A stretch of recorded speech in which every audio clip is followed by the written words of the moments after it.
morning, ladies and gentlemen. My name is Naren Rao, and I am employed by MSD. We're a global pharmaceutical company, and this week and into next, we are celebrating African Vaccines Week in support of the World Health Organization initiative along the same lines. We are looking forward to the gains that can be made on our continent in the coming years in terms of broadening vaccination. In recent years, our company alone has contributed to impacting more than 30 million lives positively and to benefiting more than 13 million children positively through vaccination programs in collaboration with our partners on the continent. This morning, we are going to look at both pediatric vaccines and adult vaccination. And to take us into these topics and the challenges that surround vaccination, I'm joined by Lizeth Kruger and Sindisiwe. Good morning. I'm Lizeth Kruger. Dr. Cindy. Yes, I'm Dr. Sindisiwe and I'm a GP and an HIV clinician in South Africa. Yeah, very respected in South Africa. Thank you. Can I say that? Yes, good morning. I'm Lizeth Kruger. I'm a National Clinic Manager of Dis-Chem Pharmacies. Dis-Chem Pharmacies being one of the biggest pharmacy groups in South Africa. We have about 170 stores, and within our stores we have 2 clinics, primary healthcare clinics, that function with 2 registered nurses.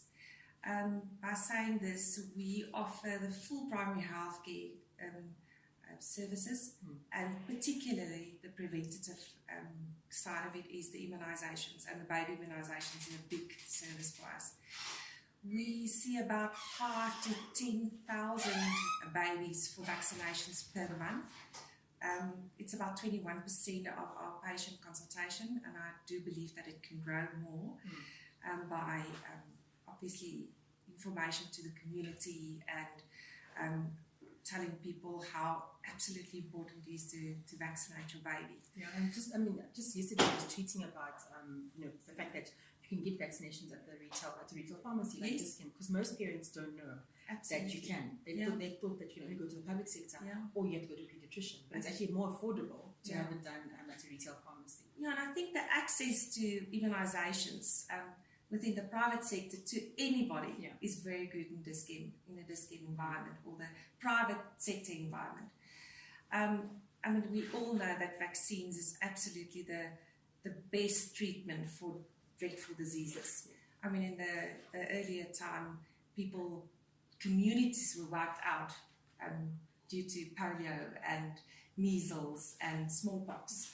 We eradicated smallpox. Yes. And it's a lot of work to do, especially now with the rise of the anti-vaxxers. I'm not really sure where those myths have come from, but our job is to make sure that we bust those myths, and we make sure that parents know that it's very important for their kids to be vaccinated, no matter what you've heard or what you've been told by other people. Absolutely.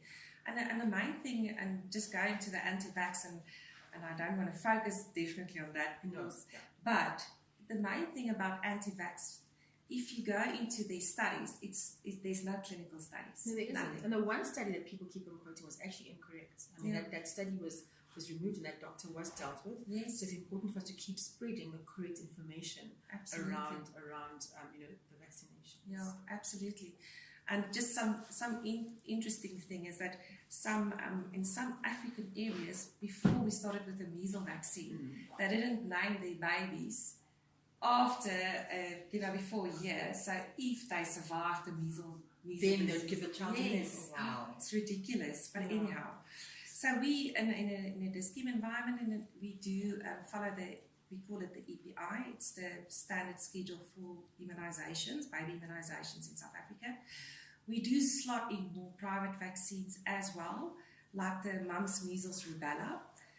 It's just to cover the mumps and the rubella. That's very important also to cover that dreadful disease. And if I can just add to what you just said, sister, about the EPI. So in South Africa, we have like the basic vaccinations that every child must get, right? And these are covered on the Road to Health chart, and everyone knows about them. And the nice to haves are the extras that you can get at Dis-Chem. So don't be under pressure to do everything. I know that can be quite expensive. I know how I felt when I took my kids for their vaccinations. Yeah. But, the basics are covered, and I think the Department of Health has done a great job in ensuring that as many of the nice-to-haves are as a part of the package on the road to health charts. Yeah, absolutely. And the government also introduced the first 1,000 days. I don't know if you... that's brilliant. Very important. Yes. So it focuses on immunisation, and that's maybe a tip for Africa to have like a standard program within the Department of Health that covers the first 1,000 days, which is so important in a baby's life, and then specifically focus on feeding, immunisation, why it's so important to finish your immunisation, especially your 16 and 14 weeks.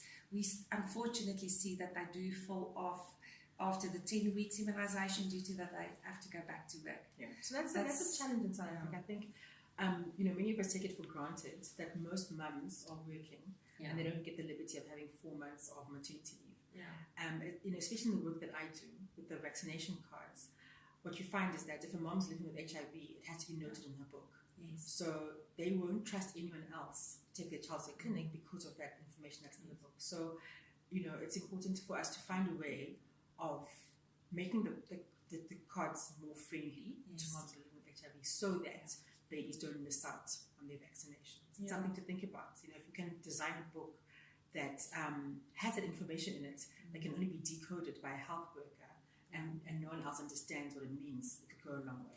Absolutely, and it's so important, especially for those moms and the babies to get vaccinated. And I mean, I cannot tell you anything about that. I mean, she is the HIV expert, might I just say, in South Africa. But yes, and we actually have a very good relationship with some of the parts from DOH in our country. And wherever we have that standard agreement, the public partnership, the private partnership, yes. We see a growth to 60 to 70% of our consultations being immunisations because it's more accessible.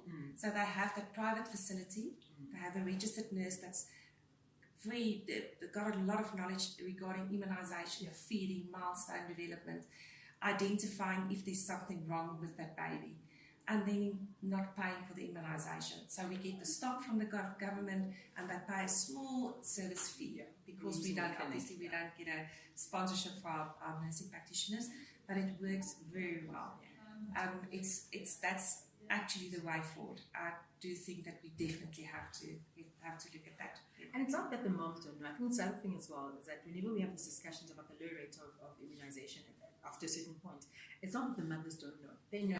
They know what they have to do. No one wants their child to not get immunized, but they just don't have either the time or, as I said, the card issue, or they can't trust someone to do it. So we also have to find a way of taking the immunizations out there into the community, like having mobiles, like a mobile clinic that just drives around, and that could also help in improving the situation. Yeah. So just on that, maybe it's good to give everybody an overview that we're actually involved with a mobile wellness bus. Awesome. We call it. Yeah, it's a wellness bus in the Western Cape. We've got 2 with the Department of Health, and they actually go around to all the rural areas and immunise the children at the school. That's brilliant. Fantastic.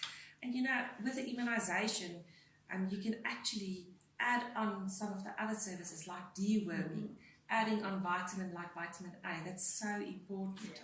So it's our task to definitely get the message out there. And to get all the babies immunised. We didn't see measles for quite a number of years. I was telling someone this morning, I was telling my makeup artist that measles had been eradicated, and now here we are. But we have an outbreak now. So it's the growth of measles cases is 300% this year. It's ridiculous, and that's due, unfortunately, to people not being vaccinated.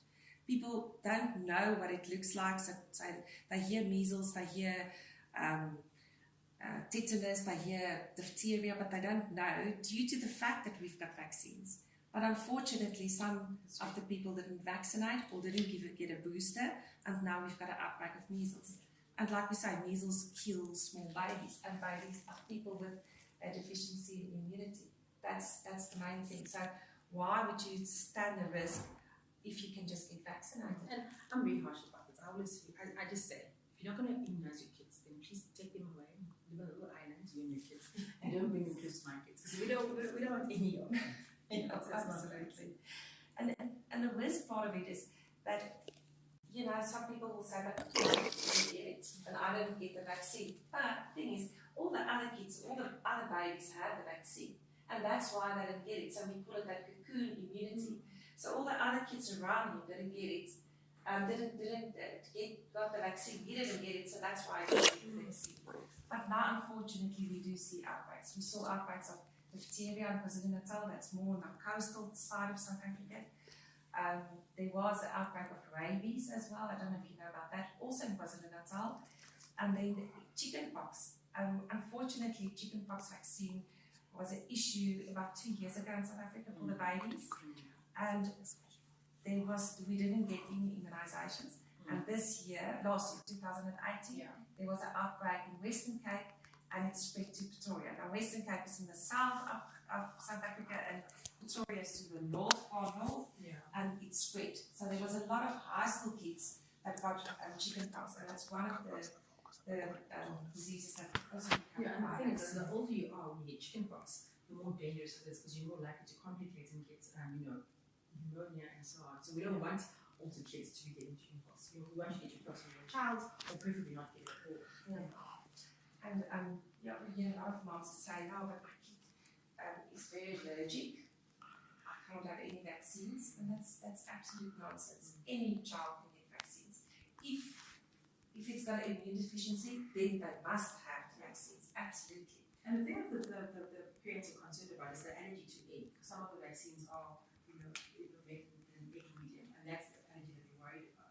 But most kids won't react. No, absolutely. It's very rare. Yeah. If they do react, we can sort it out, but most kids won't react. They even say if there's a known allergy for eggs, they have to go to emergency and then also get the vaccine. Yeah. So if something happens, they can treat the anaphylaxis and they have to have the vaccine. So the benefits of getting the vaccine outweigh the risk of the allergy that it's not a quick reaction, you're not going to die from it. No. The benefits definitely outweigh the risks. Absolutely. So one of our challenges in South Africa is the stock. We have quite a few out of stocks, and I think that's due to the influx of our population and the influx of diseases that we do see. So one of the challenges that we do have is hepatitis A.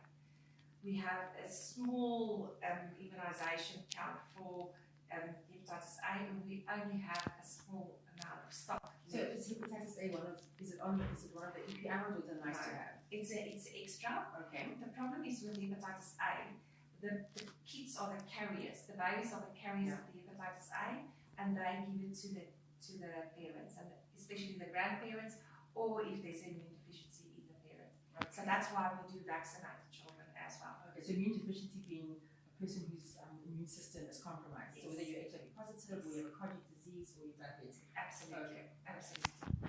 And now I know you're going to talk more about adult vaccines, but we started now in South Africa to immunize the mothers on a certain time of their pregnancy against diphtheria. Okay. And that pulls over to the baby, so it gives the baby that cover up till 6 weeks. So that works very well. So that's we see more and more of them from the gynecologist. Okay. Refer to and the human papillomavirus, what's happening with that vaccine, HPV? At what age are you introducing HPV? So we started HPV vaccine. Yeah, we started 9 years. So it's indicated at 9 years, and then we follow up in 6 months time. Okay, so the girls are getting 2 jabs. Yes, okay. 2 jabs. Okay, yes, that's good. Yes. Okay. And we now also obviously promoting it to the boys, definitely, because they can be a carrier. And there's other side effects of the HPV that's like the warts, and testicle cancer that can cause it as well. So we do advise the boys to also start at 9 years. Just to give a bit of background to the audience, is that South Africa has a high rate of cervical cancer. So it's the biggest killer in black women in South Africa. And our challenge is that many women don't actually go for pap smear. And pap smear is the way that we screen for human papillomavirus. And so we've introduced the vaccine, as Sister has said, so the child's either at 9 years of age or in grade 4, whichever of the two comes first. and you get 2 jabs. But for the adults, the protocol is 3 jabs. So it's at 0 months, at 2 months, and I think again at 6 months. And it's great to be here. And the reason I'm happy to be here is because MSD produces the vaccine that I prescribe for all my patients, and I recommend it to everyone. So even if a woman has had genital warts, all right, or she's had a lesion, I will still encourage her to have a vaccine done, just to cover her. And so we've been seeing a lot of warts, like you've said, very common, especially with HIV.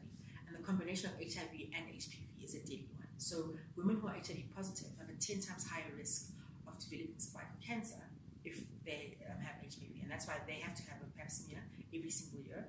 And of course, if it's clear, they're going to be jabbed, and even if it's not clear, I'm going to encourage them to get the jab anyway. So it's a very Whenever we do training for, I've got 350 nurses, that's why I've got grey hair. So, but whenever I do the training, I always say, if there was an immunisation against breast cancer, yes, why won't you get it? So there's an immunisation against cervical cancer, which is a silent killer. You don't know, and that's the challenge. Absolutely. And you can start at 9 years before they're sexually active. And I think it's important to mention as well that you can get HPV without being sexually active. So as sisters mentioned, warts, you can shed virus from a wart on your finger. So, during sexual contact, it doesn't have to be penetrative, but you can have contact, and that is how you can acquire HPV. It's the commonest sexually transmitted infection, and I think the trauma around is that if you develop warts, the first thing you're thinking is, oh my gosh, was one of us promiscuous? And I go to great pains to explain to patients that it has nothing to do with promiscuity. You may have gotten it from contact, because you can get warts from skin to skin contact as well. So it's important for people to remember that it's not necessarily a sexually transmitted case if you do have HPV. Yeah, absolutely. And the thing is, regarding vaccines and boosters and going back, we unfortunately have that tendency in South Africa that you are at wrong if you don't go back for the vaccine. You will get a demerit, or you will sit the tension. But the main thing is, if you do forget, just go back whenever you remember. What's the longest you can wait, though, sister? I forgot for 18 months, and I was for my children, like my son, I forgot to take him for his last jab, and when I did take him, I was just apologizing the whole time. So, what's the absolute worst that you can do? Or it doesn't matter, you must go anywhere. You must go anywhere. Okay, if you remember, go. Okay. If you started, unfortunately we see those mothers that started at 6 weeks and they didn't get 10 and 14 weeks. And only come back when the baby's 9 months. Actually, we start measles at 6 months now. We changed that regime, and nothing wrong. So you give all the jabs on the same day? No. Okay. My golden standard rule: measles. If they're 6 months and older, always start with measles. Okay, all right. And then from there onwards, we will do catch-up immunisations, and we'll work it out for them exactly and put it on the road to health card. Okay. And just something else I wanted to ask you, sister. Yes. In terms of which site, so say mom comes through and she hasn't got her card, and she says to you, the last time I took my child to the clinic, they jabbed the child on the right thigh. How do you know which vaccine it was? Okay, so we try to keep it at one side, the specific product at one side. Okay, all right. So firstly, under a year, it's always on the legs. Okay. Over a year, always on the arms. So it's just due to the anatomy of a baby and anatomy of an infant. So the fact they're quite chubby and fat at a certain age. Okay. Yes. All right. And then the right side is, we always try to inject the Prevnar, which is the pneumococcal disease. Yeah. And then the left side is the Exacxum or infant Rixexa, which is a DTP combination with the IPV, the polio. So there's methods to the madness. They're not just jabbing your child randomly. There's a reason why. Yes. Yeah. And then we also get those moms that comes back and say, listen, this child is so sick after the vaccine. It's like a red swell on the leg or the arm. And actually we want that. Because then the body reacts to that immunization and build those soldiers, like we always tell the mothers. So it's not uncommon. Obviously, if you have a question, always go back to the clinic and ask, but it's a side effect, but we actually want that side effect. And look, the kids will get niggly after their jabs. I know it happened to me. And all they need is a lot of love, a lot of TLC, and a lot of Panado. That's what I used to give paracetamol the whole way. And then some of them have diarrhea, some of them don't eat. I mean, I do a lot of social media work, helping moms with their kids, and they want to know what to do. I'm like, just give your child lots of love. After a week, everything goes back to normal. They settle down and they go back to normal. Yeah, and if you think that you're covering a disease that they can actually, go to hospital or even the worst die of it, I mean, it's that week is nothing. A little bit of crying and the swelling on the leg is nothing. So just on Bernardo, remember, don't give Bernardo before the vaccine. No, not before. After. Definitely. Yeah, I remember that. No paracetamol before the immunization. I was told that at a discount. You'll train them well. They must know. They must give the information. So what we see a lot the last, I would say, year, 2 years, is shingles. So what's the youngest you've seen shingles? What's the youngest age you've seen shingles? About the youngest that we saw the other day was 28 years old. Okay. 28. Okay. It's ridiculous actually, because it could have been prevented if we didn't have a chickenpox vaccine then by then. Yeah. So shingles is I always explain to patients as it's a reignition of chickenpox. So you've had chickenpox in the past and you've recovered from it, but the chickenpox then sits in your spinal cord, and then later on when your immune system is compromised, then shingles comes through. And the three things, if I see a patient with shingles, there's three things I'm going to ask you. I'm going to ask you if you've tested for HIV. I'm going to ask you if you're diabetic, and I'm also going to ask you if you have any condition that could be compromising your immune system, right? And obviously in a country like South Africa, where we have 7.6 million people living with HIV, the first thing for me is obviously to clear you, to test you, and figure out if you're HIV positive or not. So shingles is a red flag for HIV infection. So if you do have shingles and your doctor asks, or the nurse clinician asks to test you for HIV, please don't be offended. We're just going through we're going through the system, we're going through differential diagnosis, and of course top of the list is HIV. The important thing about shingles is that once it has developed, we want to get you on treatment as quickly as possible. So the sooner you can start treatment, the better for you in the long run, because you can develop what is called post-herpetic neuralgia, which is very painful, right? And most patients describe it as a burning sensation. It's inside, it's burning, and you want to scratch, but you can't reach inside. And we then have to put you on medication like amitriptyline, and if that doesn't work, we might have to put you on an anti-epileptic drug, and it's a lot of pain. I must tell you that patients with post-herpetic neuralgia struggle. They really struggle, and we don't want that to happen. So the best thing to do is obviously to then vaccinate patients to prevent you from developing shingles, and this is where Zostavax comes in. I'm very happy that we have this vaccine, and I would want everyone that's living with HIV to be vaccinated if you haven't had shingles already. It can recur, by the way. If your CD4 count goes really low, you can have a recurrence. And the elderly as well. So if you're elderly, if you're living with a chronic condition, especially HIV, it's important for you to get the jab, the Zostavax jab. Yeah, absolutely. I mean, and for the babies, obviously the chickenpox, because if you had the chickenpox vaccine, then you're covered for chickenpox, which obviously is the cause of shingles, that strain of the virus. So are your nurse clinicians at the Dis-Chem clinics, are they aware that shingles is a red flag for HIV infection? Or okay, so they'll gently introduce the topic of testing? Absolutely. Okay. We actually have a regime if they have shingles or they're there for Zostavax, we do the HIV test. Okay, that's awesome. So obviously with education and counselling, we do the HIV before we do the vaccine, and if they've got shingles, definitely.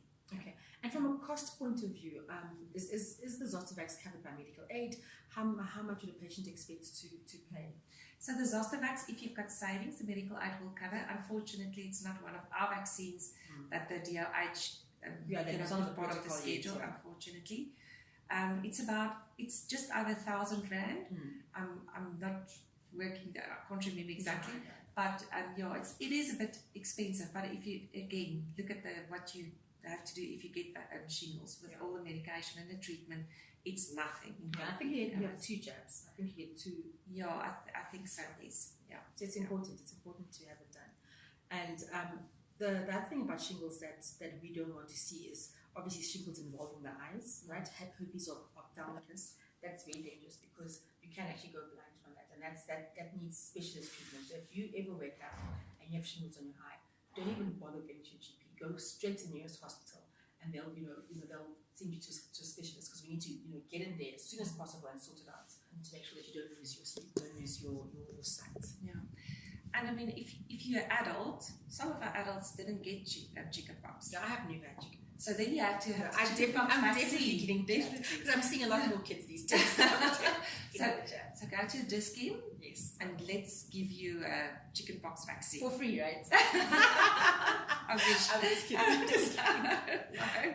So yeah, that's so important to so healthcare professionals. It is important for them to get the chickenpox jab, and of course, if you've had chickenpox before, the shingles vaccination. And I think people don't know that actually when you are an adult, you have to have boosters of basically all the vaccines. So with us, we did hepatitis B at medical school. Yes. And I think 10 years after that, we had to get a booster. Yeah. Then you would be fine for hepatitis B. Yeah. But when last did you have a diphtheria and a tetanus and polio booster? Tetanus, I can't remember, but polio and DPT, So that must also be every 10 years. If you had your schedule with the babies, that's a 16, 14 weeks. Mm-hmm. And then we have the 18 months booster. Mm-hmm. And I get it 6 years, 12 years, and then every 10 years. I'm being a health practitioner. Absolutely. Oh, okay. So, I have that done. yes, please. That's. I mean, it's again like the diphtheria. You're not really sick. You're a bit, coffee. You're not feeling that bad, but you can give it to the small babies. That's the main thing. Before 6 weeks, they are vulnerable. If the mother didn't have it during pregnancy, they are vulnerable. So that's so important to get boosters as well. And during pregnancy, if I was to find out today that I'm pregnant, would I be able to have those jabs during pregnancy, or I'd have to wait until afterwards? So the DTP, you can have it during pregnancy. It's the best way. The best time to have it is about 32 weeks. Then it's the coverage for the baby as well. And we do advise before you fall pregnant, it's to have the MMR as well, the mumps, measles, rubella, to have a booster.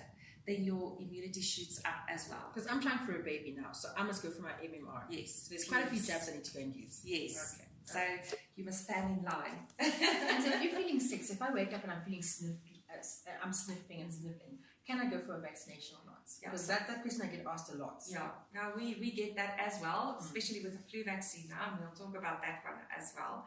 But if you have a high fever, if you are currently on antibiotics, those are the two major So those are signs. exclusions. So That's exclusions. high fever and currently on antibiotics, Yes. you can't go. But anything else, sniffing, whatever it is, Absolutely, you can go. Okay. absolutely. If you don't have any fever, no antibiotics, then you can have any vaccine. That's the main thing. And especially with the flu vaccine, we get it a lot. That flu and colds and sinusitis. I mean, flu is really, they don't feel well. They've got this, Everything is sore. yeah, body ache, immediate body ache, coughing. Most of the time it's a dry nose, so then you don't get the flu vaccine. But anything else, you have to have flu vaccines. And flu vaccines, obviously, once a year. You have to have it every So I had mine single at the year. beginning of March. Good. And I think it's the best time for everyone to get it before the flu season arrives. Yes. And as Sister has said, if you are feverish, if you're on antibiotics, that's the only exclusion for not getting a jab. But other than that, everyone should have it. We're especially, again, targeting the elderly. We're targeting people that are living with HIV and a chronic condition. All pregnant women should have it, and then all kids above the age of 6 months should also go and have their flu vaccine. Because if you do get flu and it complicates, if you've had the jab, you won't get that sick. But if you haven't had the jab, you're in trouble. And this is why we encourage people year in and year out to have the flu vaccine done. I think of all the vaccines, the flu vaccine is the most controversial because everyone has a story of how the 1 year they didn't have the vaccine and they were fine, and the year they had it done, they nearly died. And again, it's simple. If you do get the flu and you've been jabbed, you won't be as sick as you'd have been if you haven't had the jab. So please go for your jabs. Absolutely. Yeah, especially if you immune deficiency, elderly, actually everybody must have it. And the main concern that we get is that they think they got the flu vaccine and now they're covered for everything. They don't have to worry about eating healthy, taking the vitamins, And that's so untrue. So the flu vaccine covers for those strains that put you in the hospital, and unfortunately always that, you know, the illness and leading to death. That's the main thing. But you still have to lead the normal lifestyle, you know, vitamins, everything else. So that's the main thing. And just to thing. give a bit of background as well, if you do get flu after getting the flu vaccine, you need to remember the vaccine doesn't cover every single strain of flu. So you have people called flu vaccine researchers. So they've been working, right? So right now they're working for the vaccine for 2020. And right now, last year they were working for the vaccine for 2019. They have an idea of which strains of flu are going to dominate in an area. So that particular area gets gets the vaccine covering those strains. So of course they're not going to cover everything. So you might get sick. You might get the jab and get sick with another strain, right? So please don't blame it on the flu vaccine. The flu vaccine won't make you sick. You might have already had some other strain of flu. Yeah, and it's really cost effective. Yeah. It's really. I paid $60. I think I paid $60. Yeah, it's not a expensive vaccine, definitely not. And what we do get a lot is to say that how do we know that the vaccines that we get in South Africa specifically is safe? Sister, that question upsets me so much. It's the same thing with antiretroviral treatment. Yeah. People always ask me if the stuff that we use in South Africa is the same as everywhere else. Like, why would we get lower grade or low class medical stuff? No, absolutely. Africa, do we get the excess or whatever? And that's so untrue. I mean, we get everything that everyone else gets. So the vaccines, I mean, that's one of the I think that in the pharmaceutical world, that they do so much clinical research and trials, and I mean, they spend so much money to get that vaccine registered, and now that everything is working absolutely 100%. So people must not read Google. Don't go Dr. Google on vaccines. Well, I enjoy Dr. Google actually. And for a laugh. Yeah. So no, we unfortunately we do get the serious vaccinators, and they do go to Google and they do Dr. Google, and there you will find the Earth is flat as well. So please don't believe everything that you read of the vaccines. Vaccines are well researched. They're registered. If they're available in any pharmacy, any public clinic, they are absolutely safe. Definitely. The pneumococcal vaccine is also something that's quite new. I know that they've been encouraging us to encourage patients to go for it. Yeah. So has there been a good uptake of it at your clinics? Yes. So that's the same. That's a Prevnar 13. Yes, that we use for the babies. Mm-hmm. So about 2 years ago, they indicated it for adults as well. So anybody could get it. Mm. And the nice thing about that one is that it's once off. Then you're done. The other one, the Pneumovax, you have to have a year or 6 months later. It depends on the immunity as well. But it's a great coverage. Absolutely. Also a good adult vaccine. So the patients that come through, when they come to request this vaccination, obviously with the script from their medical doctors, are they aware of why they're getting it, or just, my doctor says I must give this? Are they aware of why they're getting it? Absolutely. Okay, so that's important. Yeah, we do advise them. And especially we will promote it for the people, the elderly and the immune deficiency, and obviously the children that didn't have it, to have a booster as well. Definitely. So I've got quite a few jabs to catch up on. And do I get a little vaccination book? Yes, we do. And in a disc environment, and I think in any private environment in South Africa, we do lock it. So you have the data for 5 years available. Okay, great. And I think maybe that's also a bit of a challenge with the public sector. They don't always lock it, and they don't get the stats from the private sector. If they don't give them any state vaccines, they don't get the stats. So sometimes our stats is a bit incorrect due to the coverage, because the people will go to the private sector and they won't get the stats. So that's unfortunately, so we don't see the babies again. Okay. Yeah. That's understandable. And in terms of administering everything at the same time, so you know how I have a whole list of vaccines to go for now. Yeah. What can't I take at the same time? I can't, like, in one day, I can't go and have the flu vaccine and what. So the only one... Is it better just to stagger them? No, it's not. The only vaccine that we're not allowed, and we don't give it with anything else, due to the research, that's why we do it, is the measles vaccine. Okay. Everything else you can give together. Okay. If it's a live vaccine, then we just say that you have to have it the same day. Okay. If you don't, then you have to wait at least 4 weeks. Okay, so I can go for this batch and then I'll do the measles vaccine at another time. Yes, Okay. absolutely. Absolutely. That makes a lot of sense. Yeah. Makes a lot of sense.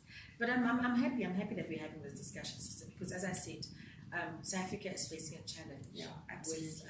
With, I think the more information that people have access to, there's good information that comes through, Yeah. and there's also misleading information that comes through. Yes. And the message is that vaccinations are very important for adults and for children, and we really need to make sure that all our kids are vaccinated. I mean, if you are in a community that has decided not to vaccinate kids, it's your duty to educate everybody. Yeah, absolutely. 5 minutes.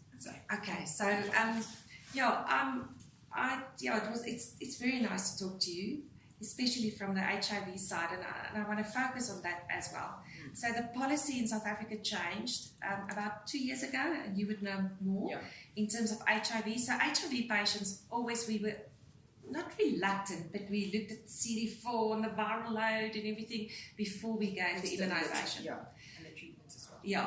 So now the policy changed, and they say if the CD4 is over 200, you must give immunisations, everything, all the immunisations, like the normal schedule that the government put out there.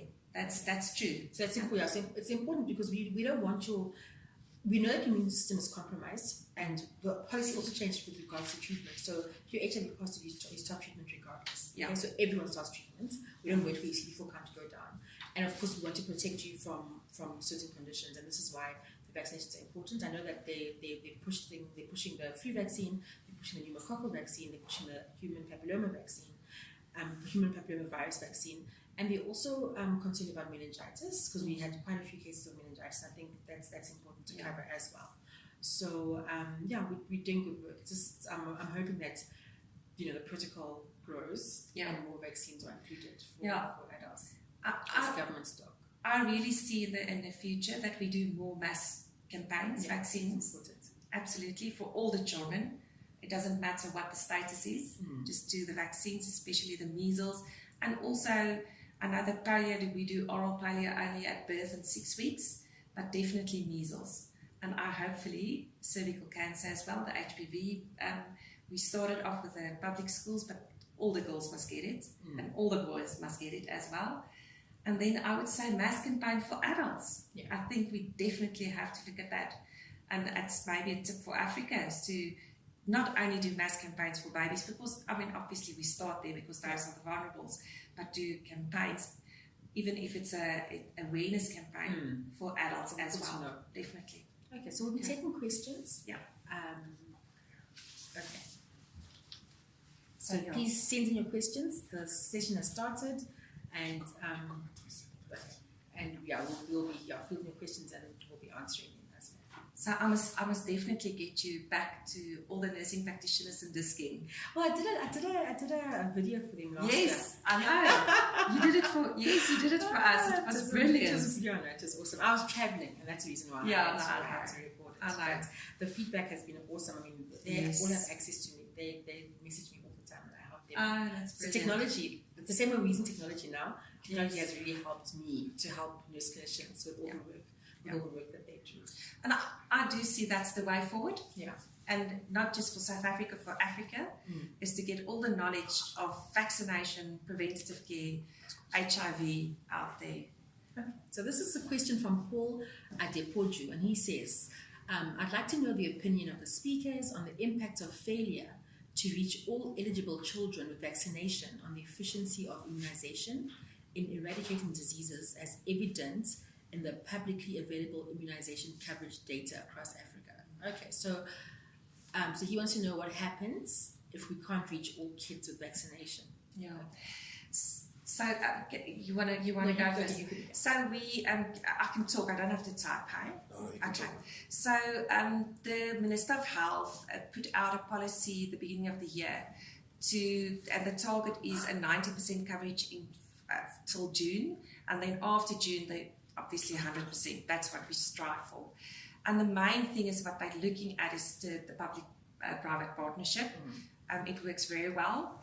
And I know the government is looking at health workers to get health workers out in the community. Yes. To also get everybody educated. I know that they have a big drive in that, and part of it is preventative care, which is immunization as well. Exactly. And like you say, I mean, there's other methods like retail. Retail is absolutely, everybody must buy something. Exactly. So that, and that soft drink I'm speaking about, everybody drinks I it. know. Exactly. You can find it everywhere. Absolutely. Definitely. And everybody's got a smartphone. So, and there's millions of apps. And that 1000 Day, they've got actually an app that you can register on as well, and you get all the information. And Wi-Fi is available. I know at all the schools, Wi-Fi is now available, and that's making it so much easier to get information as well. Definitely. But we have to package it in a way that people understand, and people, they understand the importance of why certain things have to be done. Okay. So it seems like we've got You've got a question coming through. Yeah. So, what is a helpful way to address people that may not believe in vaccinating their children? Okay, you heard what I said initially. Send them to a little island. I want them away from my kids. But that's not going to work for everybody. So, sister, what do you say? Okay. So, stats, accordingly to stats in South Africa, South African stats say that it's only, of the anti-vaccinators, there's only 1.5% that's absolutely against vaccination. The other 98.5%, now I must do my maths as well, is actually not really sure. So unfortunately what you get in South Africa, and probably across the world, is that there will be a club, a tea club or a book club. And there's this one mommy that influences all of them. Yes. And they actually, the other mums, because she will probably be like an alpha female. Figure. Yeah, the alpha female. Like you and me. Like you and me. So we have to influence them to vaccinate. In a good way, yeah. And then the other mothers actually feel a bit guilty to say that actually I took my baby for vaccination. But that's our golden opportunity, is information. Yeah. That's the main thing. So there is a light in that dark tunnel. So they say only 1.5% of that anti-vaccinators is really not going to vaccinate. And luckily, that if we vaccinate all the other children, they will be covered. Yeah, because we're looking for herd immunity. We just basically want to vaccinate as many kids as possible, so that as few kids as possible get sick. And as Sister has said, there's always that one voice that thinks that she's correct or he's correct and has all the information. And we can trace the anti-vaccine campaign to a specific paper that was, the journal that produced this paper, published this paper, revoked it. The medical doctor involved with spreading the wrong message about MMR and autism, his qualifications were taken away from him, right? And I think the biggest challenge with reporting in the health industry is that when a story is topical and controversial, it makes front page news. Yeah. When a story is then revoked, right, that story is this small. And I've had this happen to me, right? Yeah. So, for example, when ARVs were making people deformed, it was on every front page. Men with breasts were trending. But the moment the drug was changed with a new drug that doesn't cause that side effects, the story is this small. So it's important for us who are pro-vaccination to make sure that when we're confronted with a person that's anti-vaccines, we address the issues, we argue it down to the end, we drill the truth into a person who might not change a person's mind, but whoever else is listening will be informed. Yeah. And that's how I would approach it. Absolutely. No, definitely. So social media and everything is very good for us, but it's also in a way a little bit bad, because they can spread it like you will not believe. Yeah. Facebook and Instagram and Twitter. That's unfortunately the emotional stuff is spread like you will not believe. And this is where healthcare professionals can be helpful, because you have the right information. So you come across a post on Facebook or on Twitter that's misleading. You have every right to hop onto that post and correct the information. So this is literally what I do. I fight with strangers on social media, and I correct people's misinformation, because if you don't, then this wrong thing is going to persist. This wrong myth is going to persist. So we have a responsibility, regardless of the platform, regardless of who it is or where you are, to correct people and make sure that we share the correct information. Yeah. It's not easy. You have to be a bit of a feisty person to tell people what to do. But you have the information and you want to share the correct thing. Yeah, absolutely. Yeah. No, that's so true. And I always have you ever been confronted by an anti-vaccine? Yes, weekly.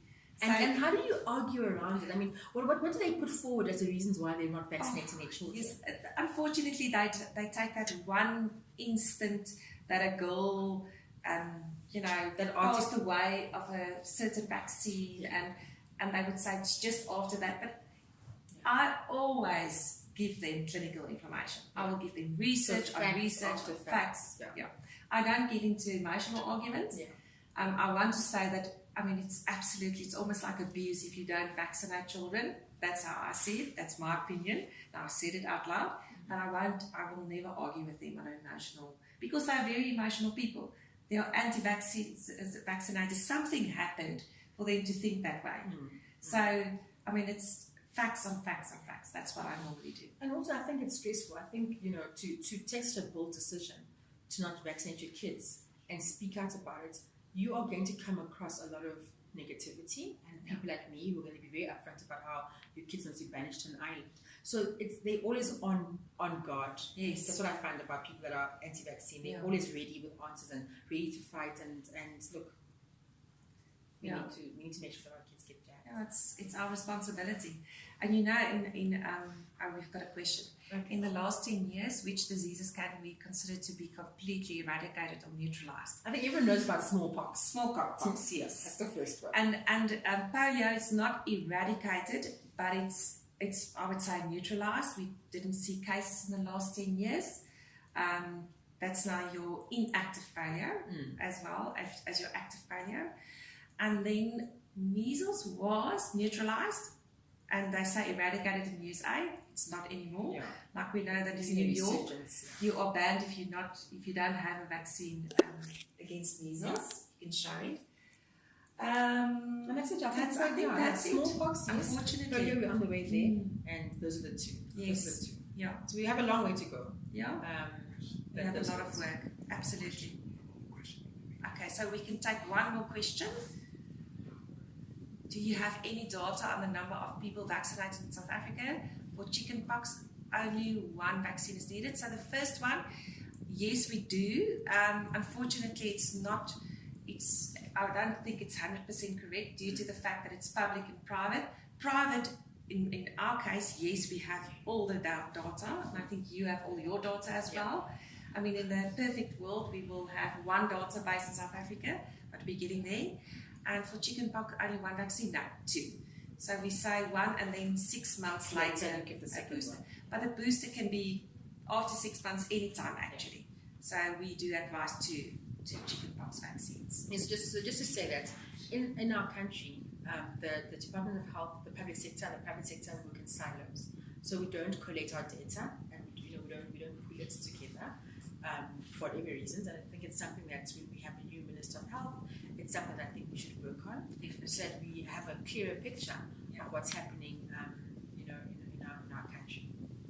So that's something that hopefully in the future will happen. So in terms of multiple doses of vaccines, it is important for you to have them all done. So as Sister says, right, if you skip a dose, that's fine, but make sure as soon as you remember, you're going to have it done. What we don't want is a completely missed dose altogether. Yes. Yeah, absolutely. And obviously, if they do advise that you have to have 3, 6, 10, and 14 weeks and 18 months, you have to have all those dosages. If you skipped one, go back for the booster. That's the main thing.